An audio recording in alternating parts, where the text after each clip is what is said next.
structurant. Il n'est pas structurant pour le budget de l'État, mais il est structurant surtout pour la recherche.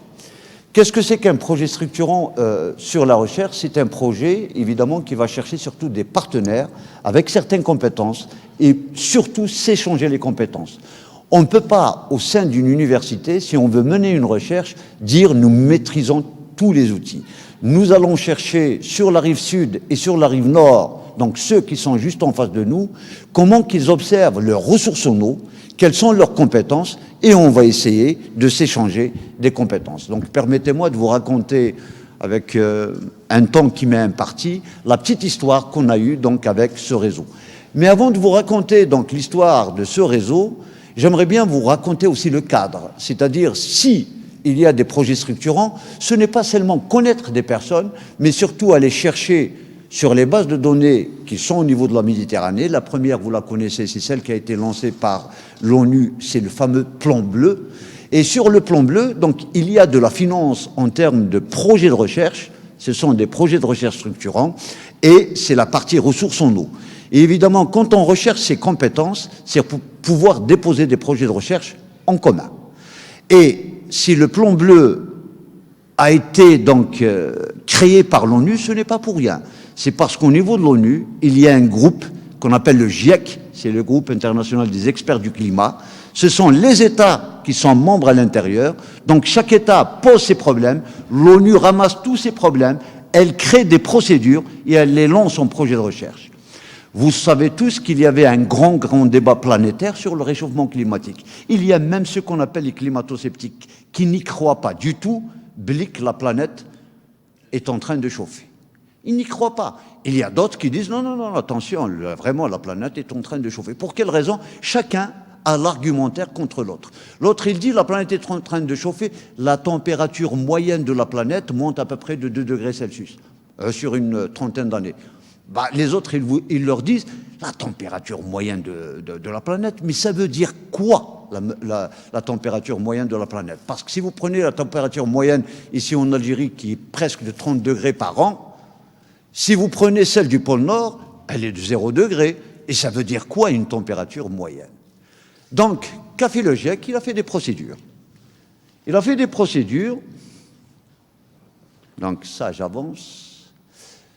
J'aimerais bien vous faire ce qu'on appelle, le GIEC observe la planète, mais les observations de la planète ne reflètent pas vraiment les observations à la micro-échelle. Qu'est-ce qui se passe au niveau du bassin versant de la Soumam? Ce n'est pas forcément ce qui se passe, par exemple, du côté des États-Unis, dans les grands bassins versants au niveau des États-Unis, ou ce qui se passe au Maroc, c'est un petit peu différent, ce qui se passe en Tunisie, c'est un petit peu différent. Qu'est-ce qu'on s'est dit? Tiens, on va prendre 3 bassins versants, celui du Cap-Ban, qui est du côté de la Tunisie, le bassin versant de la Soumam, encore un autre, c'est le Roumel el-Kibir, qui est assez proche. On va voir tout d'abord, est-ce que les influences qu'a exposées tout à l'heure mademoiselle Baloul, est-ce que, par exemple, la circulation qui se déroule, quand elle parlait de circulation atmosphérique, c'est quoi? C'est un anticyclone qui se bat avec une dépression. Vous savez ce que c'est qu'un anticyclone? Quand il fait très chaud, vous êtes sous un anticyclone. Quand il fait très froid, comme aujourd'hui, on est sous une dépression. Évidemment, ce sont des masses d'air isobariques qui se battent. Évidemment, quand ils se battent, nous, on le ressent. C'est quand il y a beaucoup de rafales de vent. Évidemment, quand le vent s'arrête, ça veut dire que c'est soit l'anticyclone qui s'est installé, soit c'est la dépression qui s'est installée. Et évidemment, quand l'un des deux s'installe, ça a de l'influence sur nous. Ça a de l'influence sur les paramètres climatiques. Les paramètres climatiques qu'elle a exposés tout à l'heure, elle a parlé seulement de la pluviométrie ou de la précipitation, mais il y en a d'autres. Il y a aussi la température. Ce matin, M. Lajel, il a dit, voilà, si je veux connaître, par exemple, les écoulements, ça dépend des formules. Maintenant, il y a des mathématiques, il y a de la statistique. Tout un chacun raconte son histoire en disant, on peut coupler les deux. Mais vous allez voir, si on étudie chaque paramètre séparément, on peut, des fois, avoir des informations de haut intérêt sur ce qui va se dérouler dans le futur. Alors, à l'échelle du globe, il y a une vision relativement synthétique grâce aux travaux du GIEC. Si vous y allez sur le net et vous marquez GIEC, vous allez avoir un gros rapport qui sort à peu près chaque 5 années. C'est comme le SNAT, mais le SNAT c'est pour 25 ans. Le SNAT c'est le schéma national de l'aménagement du territoire. Et qu'est-ce qu'ils font? C'est tous les chercheurs de la planète qui font, bah voilà, j'ai observé cette température-là, cette température ici, cette température. Quelqu'un va faire ce qu'on appelle un article review. Il prend toutes les températures sur une isotherme bien définie. Il dit, voici la température moyenne au niveau de la Méditerranée. Donc c'est le GIEC qui fait ce travail-là. C'est un travail de synthèse. Mais vous allez voir que sur ces travaux de synthèse, il y a beaucoup de choses à dire. Les groupes, donc, ce groupe-là, il est très spécialisé pour donc conseiller les gouverneurs ou conseiller les décideurs sur quels devraient être les aménagements futurs pour la ressource en eau au niveau de toute la planète. Vous savez, si vous y allez sur le net, vous écrivez seulement SNAT, journal officiel, vous allez obtenir un document PDF qui projette l'Algérie jusqu'à 2050. Et là, à l'intérieur, vous allez voir que, par exemple, au niveau de la wilaya de Béjaïa, tous les aménagements pour la ressource en eau. Maintenant, ça ne veut pas dire que ça va être les aménagements qui vont être réalisés. Pourquoi? Parce qu'il y a des études qui corrigent ces aménagements, et c'est pour ça que le SNAT, on le corrige chaque 5 ans. Pour quelle raison ça pose un problème, ces travaux-là du GIEC? Alors, nombreuses études, mais généralement ciblées, soit sur une région ou un hydrosystème donné, soit sur un thème et des paramètres donnés. C'est-à-dire, si vous prenez le Tunisien, le Marocain ou l'Algérien, moi par exemple, je regarde la DCO, la DBO, vous avez vu tout à l'heure des paramètres, peut-être que le Tunisien ne regarde ni la DCO ni la DBO, il regarde seulement les MES ou il regarde les métaux. Donc, le grand problème, c'est que les paramètres n'ont pas été uniformisés à l'échelle de la planète. Qu'est-ce qu'ils ont fait, le GIEC? Ils ont fait un protocole. Maintenant, si vous voulez travailler ensemble, vous allez travailler avec les mêmes paramètres, mais surtout, et dans l'espace et dans le temps. C'est-à-dire que ce qui est recherché dans la recherche maintenant, en termes de produits de recherche palpables, c'est-à-dire validés, c'est les évolutions spatio-temporelles. C'est-à-dire, vous devriez démontrer que vous êtes en train de regarder, par exemple, si on regarde un bassin, la question que j'aurais pu poser tout à l'heure, vous avez regardé combien de stations? J'ai pas entendu. Oui. Alors, on a regardé 23 stations, vous auriez pu lui poser la question, est-ce que les 23 stations représentent tout le bassin de la Soumam? La réponse est négative. D'accord? Pour quelle raison? Parce qu'il faut travailler seulement avec ce que vous avez. Mais si demain vous voulez confirmer vraiment les résultats que vous avez, il faut tout d'abord prouver la représentativité de ce que vous observez. Et c'est ça le grand problème dans ce monde. D'ailleurs, M. Ladjel, qui arrive, il est tout à fait d'accord avec moi que c'est très difficile d'avoir ce qu'on appelle un nombre de stations assez représentatives. D'ailleurs, il l'a dit avec beaucoup de gentillesse ce matin, qu'on observait mieux pendant les années 70 qu'actuellement. Alors, beaucoup, là aussi, sur les méthodes utilisées, les échelles spatiales appréhendées sont très différentes d'études à d'autres études. Les réflexions qui sont menées actuellement, c'est de dire, tiens, même si c'est très varié entre les gens, entre les écoles, parce qu'il y a l'école russe, il y a l'école américaine, il y a l'école française, chacun raconte son histoire. Mais tous ces gens-là se rencontrent au niveau du GIEC, ils ont créé ce qu'on appelle un protocole. Si vous voulez comparer les travaux, on dit que l'on compare que le comparable. Si demain je veux comparer des températures avec quelqu'un d'autre, je regarde est-ce qu'il utilise une moyenne mensuelle ou une moyenne annuelle. À la rigueur, je compare ma moyenne mensuelle à sa moyenne mensuelle, mais je ne peux pas comparer une moyenne journalière à une moyenne mensuelle. Où là, je ne peux pas comparer, par exemple, les flux hydrosédimentaires de certains travaux qui sont faits ici en Algérie. On mesure une valeur en hautes eaux et une autre valeur en basses eaux et on fait un bilan sur une année. Ça n'existe pas, ces choses-là. Ça ne veut absolument rien dire. D'ailleurs, on a pu démontrer que quand on travaille sur l'hebdomadaire et de l'hebdomadaire, on descend au journalier, on commet des erreurs qui dépassent les 400% par rapport à l'observation qu'on recherche. Vous imaginez ce que c'est 400%? C'est quelque chose d'immense. Ça ne devrait même pas être acceptable en termes d'un résultat scientifique. Alors, quels sont les paramètres qu'on mesure et quels sont les paramètres qu'on traite? Sur les paramètres qu'on mesure, vous les connaissez. Ce matin, tout à l'heure, il y avait beaucoup de communicants qui ont présenté quels sont ces paramètres. Vous avez donc les paramètres climatiques. Les plus connus, c'est la température atmosphérique et les précipitations. Vous avez les paramètres hydrauliques. Oh là là. Les paramètres. Voilà. Voilà. Ça, c'est les effets de la technologie. Voilà. Et je viens avec ça. Alors, vous avez les paramètres hydrologiques, vous avez les débits et la piézométrie, donc le niveau des stocks d'eau, et vous avez les paramètres de qualité des eaux. Tout à l'heure, on en a parlé, donc tout un chacun y venait avec ses paramètres. On en a présenté donc les MES, la salinité, la DBO, les métaux, etc. Donc, mais par contre, il est très difficile d'avoir une vision synthétique de tous ces travaux et surtout sur les relations entre les changements climatiques et la modification de la qualité de l'eau, parce que les études sont généralement ciblées, quelqu'un qui étudie un point bien défini, les méthodes des échelles spatiales sont extrêmement différentes, d'un travail à un autre travail. Les réflexions menées actuellement, la biblio, difficilement accessible, même si c'est des mémoires, quelqu'un a fait un bon travail, il faut aller le chercher, ce travail-là. Hein. Rares les données anciennes qui sont numérisées. D'ailleurs, tout à l'heure, j'ai entendu quelqu'un qui nous dit il a trouvé une base de données sur le net. Oui, nous aussi, on a trouvé des bases de données sur le net. Monsieur Ladjil peut faire tout un exposé sur ces bases de données sur le net. Tout d'abord, je vous demande amicalement, quand vous trouvez une base de données sur le net, essayez tout d'abord de vérifier d'où elle vient. Et vous allez être surpris souvent de la provenance et des sources. Alors, distinction entre effets climatiques et anthropiques difficile. Oui, c'est vrai, on est en train de dire il y a de la pollution dans l'Oued, on dit il y a pas mal de choses. Mais par contre, il y a quelqu'un qui peut me différencier que fait la nature par rapport à ce que fait l'humain. C'est très difficile de faire ces choses-là. Donc, il faut prendre avec beaucoup de pincettes quand vous accusez des choses et de dire ça c'est une pollution et ça c'est... Mais la pollution, la nature aussi pollue. Parce que tout simplement l'homme, depuis maintenant à peu près, surtout l'Algérie, elle est en train de subir de vraies guerres chimiques sur les normes. On nous dit que la norme, par exemple de l'eau en MES, ne devrait pas dépasser, allez, les 30 ppm. Et d'accord, mais nos eaux, vous savez à combien ils sont chargés? Ils dépassent largement les 1200 ppm. Et ça, c'est en naturel. Alors, disponibilité de données, durée d'enregistrement. Ce matin, Monsieur Ladjil, il dit « Je ne suis pas tout à fait d'accord sur les 30 ans ». Alors, pour se mettre d'accord, on dit minimum 30 ans. C'est ce que exige le GIEC pour pouvoir produire, en tous les cas, un résultat scientifique sur les revues, évidemment, qu'il dirige. Donc, ça a une relation aussi avec l'économie. Hein, l'économie, c'est-à-dire l'argent, cela va de soi. Alors, maintenant sur les méthodes.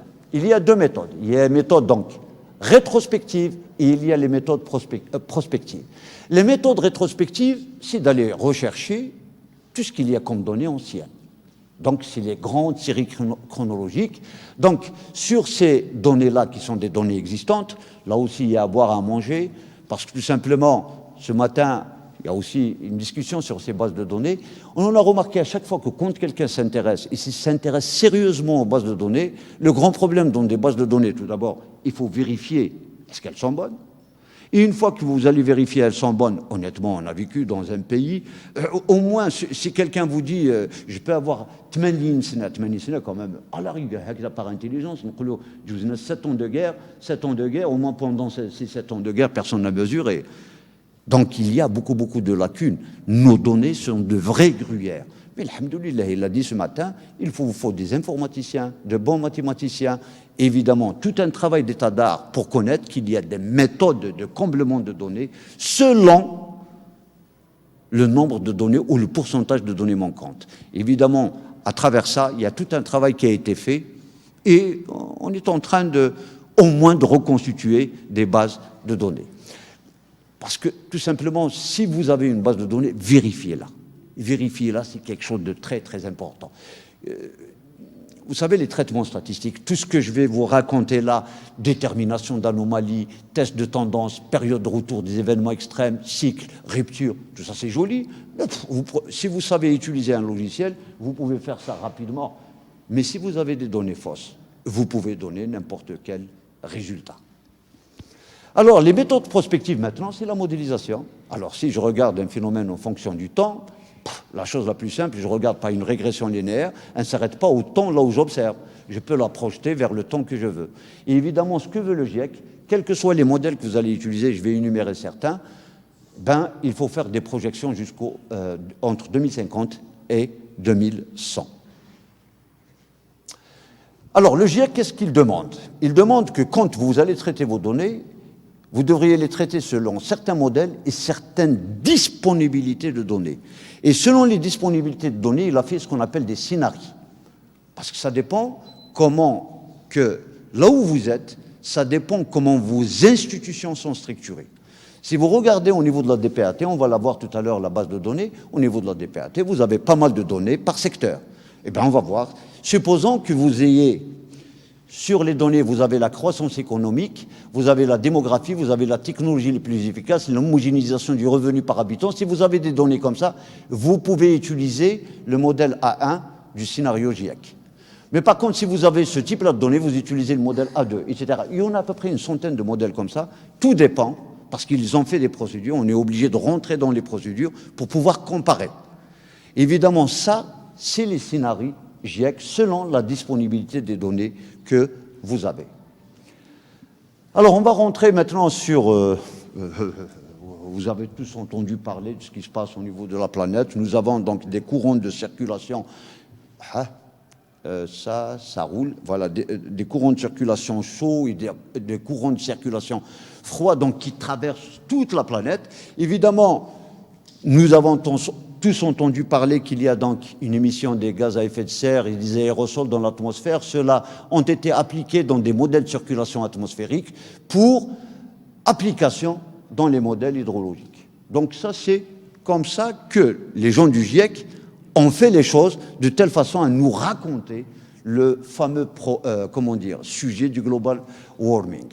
L'inconvénient, par contre, c'est que nombreuses incertitudes sur les données et les modèles, les chiffres sont à prendre avec beaucoup de précautions et surtout, ce qui nous intéresse, c'est que nous regardons que la tendance.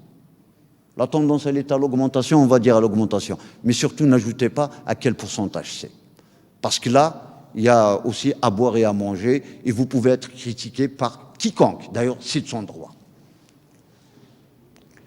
Alors, on va faire un petit tour du globe, après on va rentrer juste au niveau de la zone méditerranéenne, et après on va rentrer dans nos bassins.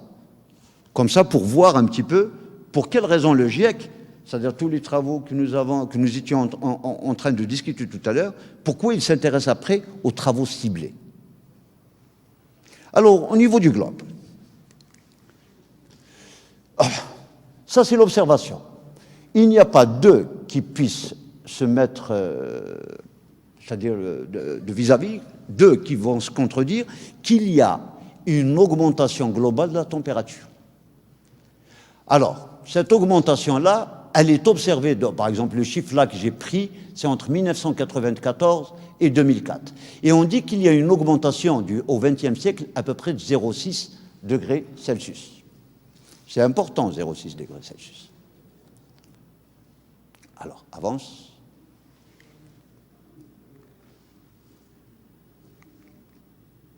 Voilà. Tout à l'heure, on a vu la mesure. Maintenant, on voit les modèles. Il n'y a pas un modèle sur tous les scénarios GIEC qu'on connaît qui contredit l'observation. Mais par contre, il y a une chose. C'est que là, on observe jusqu'à 2100. Tout à l'heure, on était à 2004. Tous les modèles disent que vers 2100, l'augmentation de température va varier entre 2 et 5 degrés Celsius. On ne sait pas qui a raison, qui a tort. Regardez déjà la différence entre les modèles. Quelqu'un qui dit ça va monter jusqu'à 2 degrés Celsius et quelqu'un qui dit jusqu'à 5 degrés Celsius. Je peux vous assurer que si celui-là a raison, ça va être une catastrophe pour pas mal de pays au monde.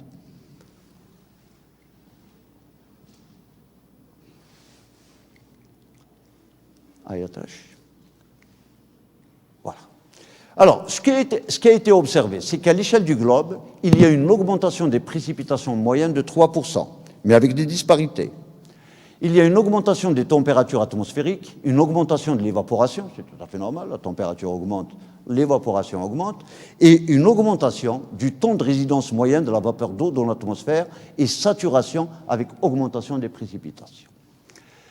Disparité spatiale, il y a une intensification dans les régions hautes, latitudes et équatoriales, et il y a une stagnation ou ralentissement au niveau des zones tropicales et méditerranéennes. C'est-à-dire que ça ne se passe pas de la même manière au niveau de la planète. À l'échelle de l'Europe, ce n'est pas la peine qu'on en parle, ceci n'empêche pas j'aimerais bien que je vous parle de ce phénomène. Ça, c'est ce qu'on appelle le NAO. Le NAO, c'est l'oscillation nord-atlantique. Juste au sud de l'Italie, on ne voit pas bien, juste au sud de l'Italie, plutôt de l'Angleterre, il y a deux masses d'air qui se battent. Il y a une dépression et un anticyclone. Évidemment, cela, quand il change, on parle d'oscillation positive ou d'oscillation négative. Donc, ces différences de pression, on les connaît depuis maintenant plus de 100 ans. Et évidemment, l'une des choses la plus simple qu'on fait, c'est quand on suit des températures sur tout un bassin, nous essayons de corréler ces températures à ces différences de pression. Si on suit de la pluvio sur tout un bassin, nous essayons de corréler l'évolution de ces températures par rapport à ces différences de pression. Et nous cherchons, si la corrélation est positive et fortement positive, on dit que peut-être qu'il y a un effet de la NAO, eh bien si la corrélation est nulle, ça veut dire que la NAO ne fait rien. Pourquoi? Parce que la NAO est un phénomène planétaire. Évidemment, les deux pressions touchent presque toute la Méditerranée. Et il y a de plus en plus de travaux qui démontrent qu'effectivement, sur certains indices de NAO, surtout quand on est sur le rouge là, donc des indices positifs, nous sommes en période de sécheresse. Et quand la NAO est négative, nous sommes en période de forte humidité ou de forte pluviométrie. Donc nous, qu'est-ce qu'on cherche? Cela va de soi. Si on a une chronologie ancienne, nous allons, la chronologie ancienne de notre pluvio, nous allons essayer de la corréler. C'est ce qu'elle a fait tout à l'heure, et elle a démontré que la NAO n'avait pas beaucoup d'effet. Alors, je passe parce que je n'ai que 20 minutes, voilà. Les augmentations de température, donc ça sur les observations, donc il y a au niveau de la calotte groenlandaise, il y a un bilan très négatif de 1979 à 2005. Il y a une fonte d'une surface d'à peu près du 10e de notre pays. Ça veut dire qu'effectivement, au niveau d'un espace bien défini, les températures ont tellement augmenté qu'il y a eu une fonte. Mais il y a une chose, j'aurais pu ramener les images d'il n'y a même pas une année, cette glace est en train de se reconstituer. Donc, qui peut expliquer ces choses-là? Alors, au cours des 30 dernières années, la banquise arctique a été réduite presque de un quart de la surface algérienne. C'est-à-dire qu'effectivement, les gens ont observé qu'il y a un problème. Les augmentations de température font fondre la neige. Les conséquences, ça je passe, c'est ce qui se passe en Europe, je passe, voilà. Sur l'évolution du niveau marin, l'observation a démontré que l'évolution marin, vers à peu près 2005, a augmenté presque de 20 cm. Maintenant, la chose la plus importante, est-ce que je reviens en arrière? Non, elle est juste après, c'est que quand il y a de la fonte, voilà, quand il y a de l'augmentation du niveau d'eau, regardez tous les modèles d'eau que je vous ai montré tout à l'heure pour la température ou pour la pluvio, ils démontrent aussi la même chose. C'est-à-dire les modèles sont collés à l'observation. Mais par contre, tout un chacun, il va avec des augmentations de niveau d'eau. Il y a des gens qui montent jusqu'à 20 cm, mais c'est en 2100. Mais ces 20 cm ont été observés seulement récemment. Alors qu'il y a des gens qui disent que ça va augmenter jusqu'à 80 cm. Yeah. Voilà, pour un pays comme l'Égypte, si il y a effectivement, voilà le niveau actuel de l'eau de mer, s'il y a une augmentation de 50 cm, regardez, on serait obligé de faire déplacer 4 millions de personnes parce que donc 1800 km² de terre arable vont être submergés. Donc vraiment, si les scénarios sont justes, vous imaginez un petit peu les conséquences sur les humains. Et c'est les scénarios qui font monter un peu plus que 50 cm, on va faire déplacer même presque 8 millions de personnes. Alors ça, c'est l'évolution de la température de surface des eaux au cours du XXe siècle. Il y a une tendance à l'augmentation. Ça, c'est la corrélation qui a été montrée entre le niveau de CO2 et l'augmentation de température. C'est-à-dire, ça, c'est démontré que le taux de CO2 dans l'atmosphère a été fortement corrélé à l'augmentation de la température. Ça, alors, si le CO2 augmente, donc l'effet est immédiat sur l'eau. Comme vous le savez, si le CO2 de l'air devient saturant, il est automatiquement dissous dans l'eau. Et le CO2, quand il est dissous dans l'eau, il se transforme en carbonate. Et qui dit carbonate, ça veut dire acidification. Qui dit acidification, donc dit diminution du pH de l'eau de mer. Qui dit diminution du pH de l'eau de mer, c'est toute une chaîne trophique qui va être massacrée, parce que tout simplement, il y a des crustacés qui ont du calcaire sur leur truc, et ils vont être évidemment, ils vont mourir, vu la diminution du pH. Donc voilà ce que raconte le GIEC. J'ai jeté quelque chose. Alors, on va rentrer maintenant au niveau de la zone Méditerranée. Donc, on sort de l'état global et on rentre au niveau de la Méditerranée. Donc, les mêmes observations. Soit de la rive nord, soit de la rive sud. J'ai jeté quelque chose. Alors, il y a une diminution moyenne, des moyennes annuelles des précipitations de 5 à 35%.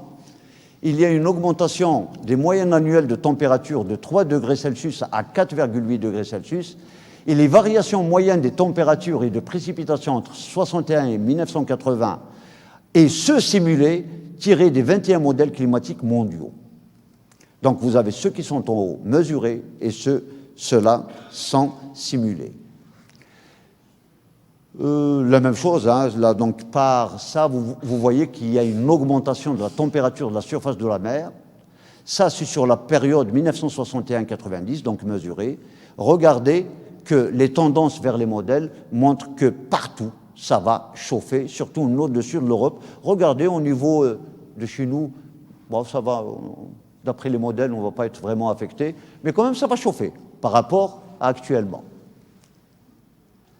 Alors, ça, c'est la distribution géographique des vitesses de variation du niveau de la mer le long des côtes méditerranéennes. Ben, la même chose, hein, partout, il y a une tendance à l'augmentation. Alors, les implications. La Méditerranée est considérée comme étant une zone hotspot au changement climatique, c'est-à-dire on est vraiment en plein œil du cyclone, du changement climatique. L'impact anthropique est très très fort. Pourquoi? Parce que c'est l'une des régions la plus habitée au monde. C'est l'une des régions qui a les densités de population les plus élevées au monde. Actuellement, la pression elle est très forte sur la ressource en eau, diminution quantité et dégradation qualité, demande en eau a doublé dans le deuxième de la moitié du XXe siècle. Actuellement, il y a 20 millions de personnes qui n'ont pas d'accès à l'eau potable et il y a 47 millions de personnes qui n'ont pas d'accès à un système d'assainissement. Ça, c'est la statistique donnée par le GIEC aussi et qu'on retrouve dans le plan bleu. Donc, nombreux cours d'eau sont pollués par rejets domestiques et industriels non épurés. Ce n'est pas l'impec qu'on en parle, nous avons un exemple juste devant nos yeux. Maintenant, que prévoit le scénario GIEC vers le futur? C'est que si ça continue comme ça, avec les mêmes utilisations, avec les mêmes pratiques, avec les mêmes gestions, tous les modèles montrent que vers 2050, les prévisions sans modification dans la gestion, il va y avoir aggravation de la situation, prélèvement proche ou supérieur à la limite des ressources renouvelables pour certains pays, et 290 millions de personnes en situation de pénurie. Bon, juste pour vous montrer les cartes, l'Algérie est moins assujettie, mais le Maroc est plus assujetti et surtout la Libye et l'Égypte. Bon, j'aurais dû couper un peu plus loin sur tout ce qui se passe en Syrie avec l'Irak et la Turquie, là où il y a encore de plus sérieux problèmes et qui commencent à être visibles dès maintenant. Je vais avancer plus loin pour rentrer directement dans les bassins qui nous intéressent. Alors, sur les partenaires, nous avons choisi le bassin de la Soumam. Donc celui-là, c'est notre sujet d'étude. Rumel El-Kibir, c'est un ami à M. Ladjel, c'est avec M. Mibarki. La Tunisie, donc, aussi c'est avec un ami à vous, vous connaissez très bien, mais surtout avec un très bon ami aussi marocain, pardon. Donc on a étudié et on a essayé de comparer ce qui se passe, voilà, ce qui se passe au niveau donc de deux bassins du Maroc, le Tinsift et le Sebou. Quand même le Tinsift c'est un bassin assez, plutôt le Sebou est un bassin quand même assez important. Notre bassin moyenne taille et un petit bassin qui est le Cap Bon. Qu'est-ce qui se passe? On a essayé de regarder tout un chacun avec ses méthodes et surtout avec ses compétences, dans la mesure évidemment. Alors, je voulais vous montrer, j'espère que ça va fonctionner, ce que c'est qu'un bassin versant.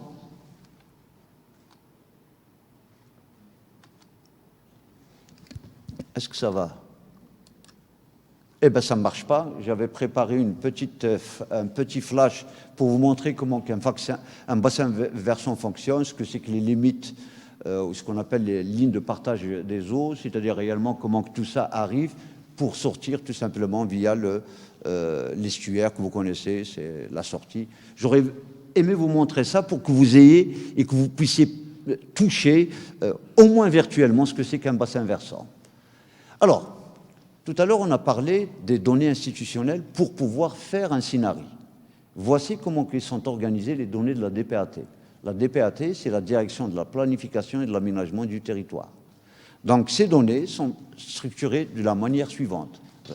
Donc, organisation administrative, milieu physique, démographie, etc. Et ils sont s'organisent en sous-base de données ainsi. D'accord ? C'est l'organisation algérienne, hein. Chaque pays a ce type-là d'organisation. Donc, de cette organisation, on prend seulement les données qui nous intéressent. C'est-à-dire que sur les scénarios, réellement sur les 52 scénarios du GIEC, on ne peut pas en faire un, vu évidemment le niveau de données que nous avons. Ça, c'est les données institutionnelles, voilà. Et ça, c'est les données et mesures, ce qu'on a fait sur le terrain.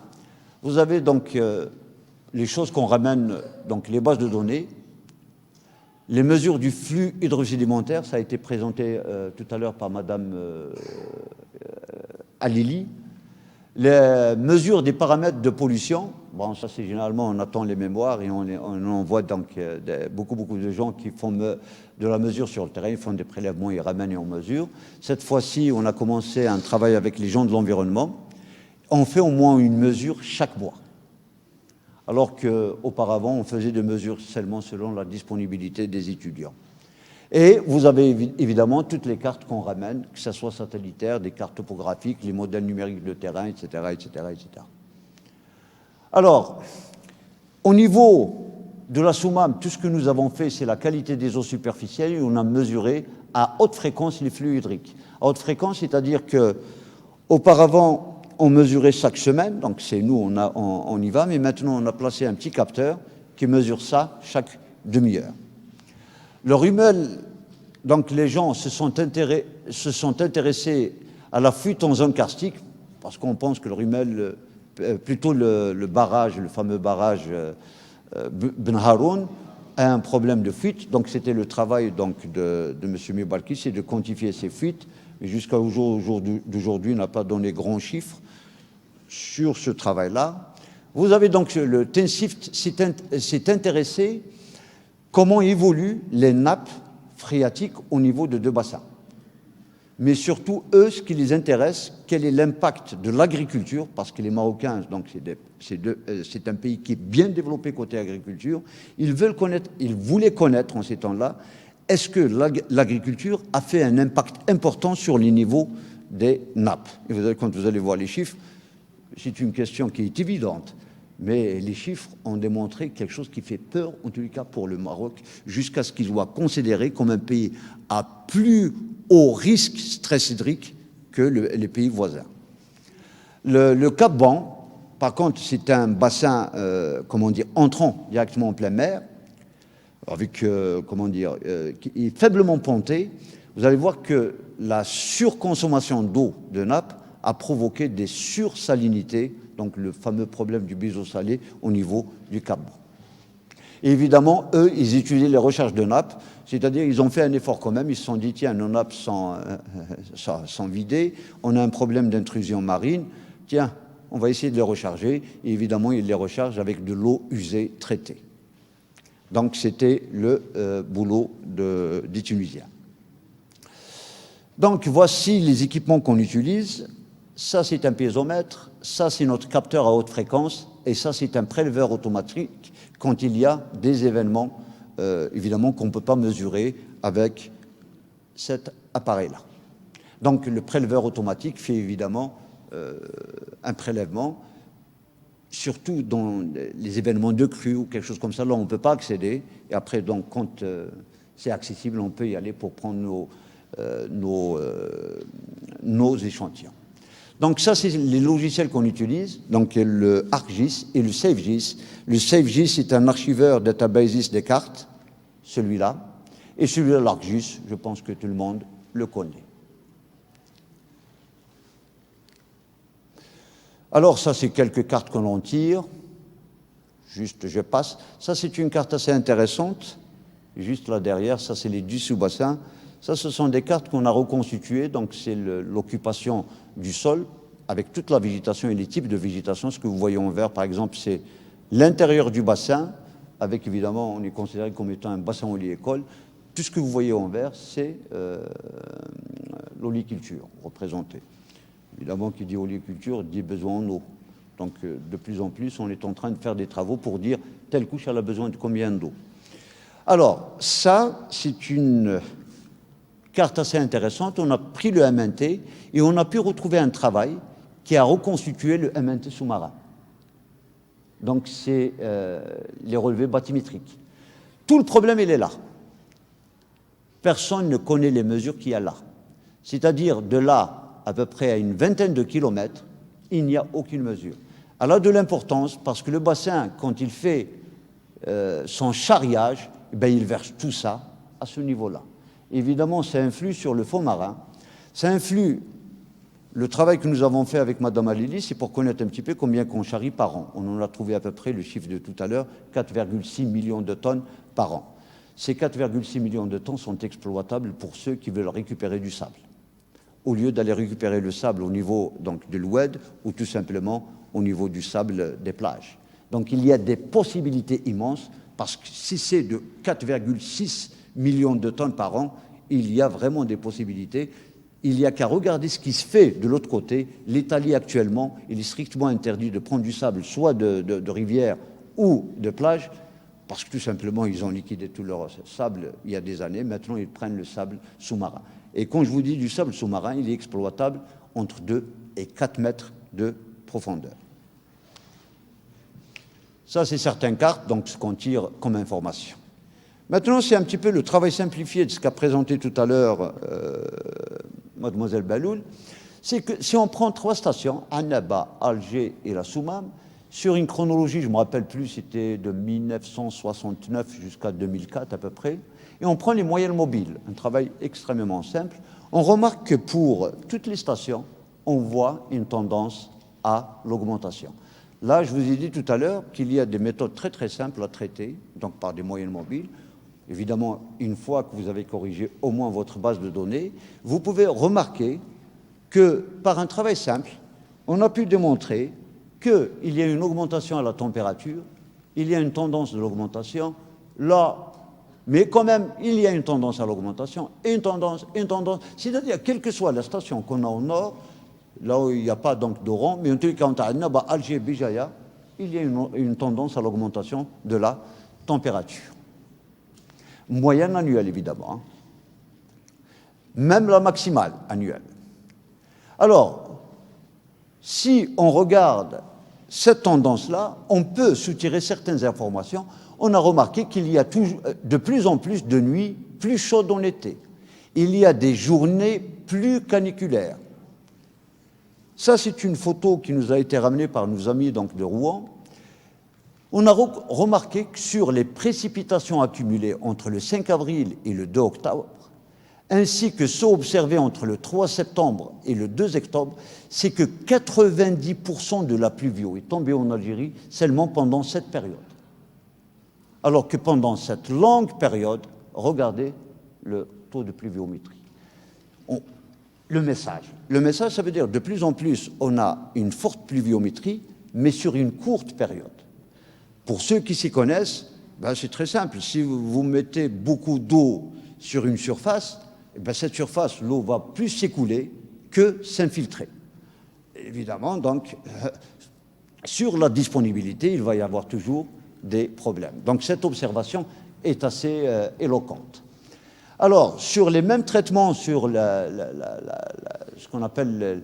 il y a moins de jours de pluie, donc ça c'est le traitement des précipitations, il y a moins de jours de pluie, il y a plus de jours d'orage, et plus de jours d'orage en été. C'est un traitement très très simple qui vous donne beaucoup d'informations. Alors, ça c'est les travaux que nous avons effectués. Les travaux des deux nappes observées par nos amis marocains, ils ont démontré que, alors il est où? Que, par exemple, pour la nappe de Seyss, il y a des abattements qui arrivent jusqu'à 40 mètres. Ce sont des chiffres immenses, vraiment immenses. Pour nos amis tunisiens, on ne voit pas bien, mais ils ont fait une cartographie des isolignes de la salinité et ils ont donc une baisse du niveau piézométrique de 0,5 à 1 mètre par an, une salinisation des eaux qui monte jusqu'à 7 grammes par litre. C'est quelque chose de très très important et ça tue l'agriculture. Ça, c'est le travail qui vous a été présenté tout à l'heure par Madame Alili. C'est Madame Alili. Donc, nous, qu'est-ce qu'on a fait? Quelque chose de très simple. Vous connaissez tous. C'est le pont de la Souma. On a pris 4 points de mesure sur le long pour regarder la variabilité pendant une année, chaque semaine. Donc, une mesure hebdomadaire. La seule chose qu'on mesure, c'est la matière en suspension. Évidemment, on profite pour mesurer d'autres paramètres, pH, conductivité, etc. Donc, on obtient cette courbe et on mesure en même temps le débit. Tout simplement, on voulait connaître quelle est la quantité charriée pendant une année. Elle était de presque de 5 millions de tonnes par an. Quelque chose d'important comme chiffre, c'est un gisement à exploiter. Et là, vous avez un petit peu la synthèse de tous les travaux que nous avons effectués. Ça a été exposé tout à l'heure par M. Benhamish. Bof, j'y passe, ça c'est pour les ruptures, ça a été exposé par notre amie Mme Baloul. Et je m'arrête là, tout en vous remerciant de m'avoir écouté. Merci. Et évidemment, sans transition, j'appelle la deuxième communication.